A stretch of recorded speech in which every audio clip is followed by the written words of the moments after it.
جماعه اخيرا الشيء ده وصل، وهو اسطمبه الايلاينر.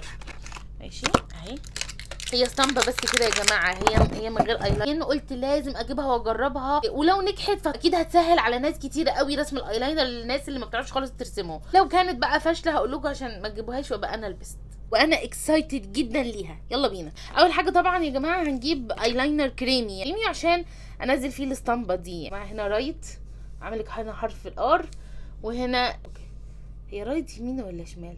جماعه هو انا من وانا في ابتدائي مش قادره احفظ رايت ايه وليفت ايه. اول حاجه يا جماعه حابه اعرفكم على خامته. هو هنا بلاستيك وهنا سيليكون، تمام، عشان طبعا بعد ما بتستخدم عادي بتتمسح بتتغسل، ودي بتتشال وبتتركب تاني كده.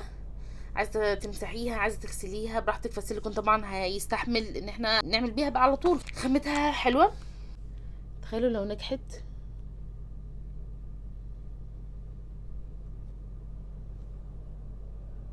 طيب هو الايلاينر نشف عليها فهحط طبقه تاني.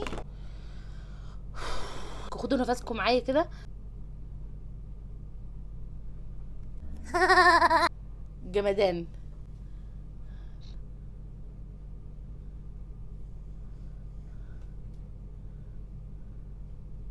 لا حبيت. اوكي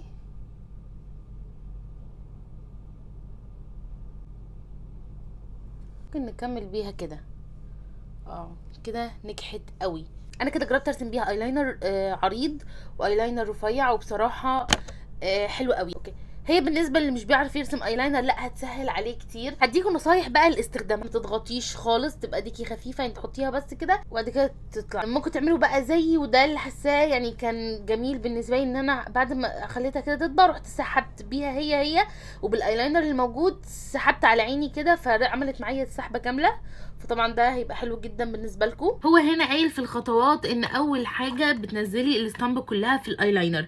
طبعا ده انا لما جربته اكتشفت ان ده لا مش حلو، ما تمشوش على الخطوه دي، لان لما نزلت الاسطمبه في الايلاينر اولا اخدت كميه ايلاينر اوفر جدا. ثانيا دخل، بصوا شايفين الحواف دي، تمام، دخل في الحواف دي وطبعا طلع هنا بره.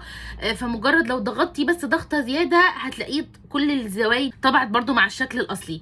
فانا حسيت انه افضل بكتير. اي فرشه قديمه عندك تاخدي وترسمي عليها كميه كويسه وبعد كده تطبعي. اخر خطوتين بيوضح ان انت المفروض تبقي اوريدي راسمه خط على عينك، ودي بس تبقى تظبطي بيها النهايه. اوكي يا جماعه، يبقى دي النقط اللي تخلوا بالكم منها في الاستخدام. اي فرشه ايلاينر، تمام، وهرسم عليها انا طبعا اهو.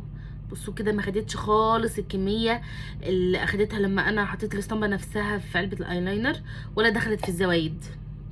بصوا اوكي، هو عمل لك، بصوا شايفين الدخله دي ممكن اللي هو توصلي ما بين تحت وفوق في الرموش اللي تحت واللي فوق. فاحنا مثلا هنعملها، لو هنعملها كده هتبقى كده.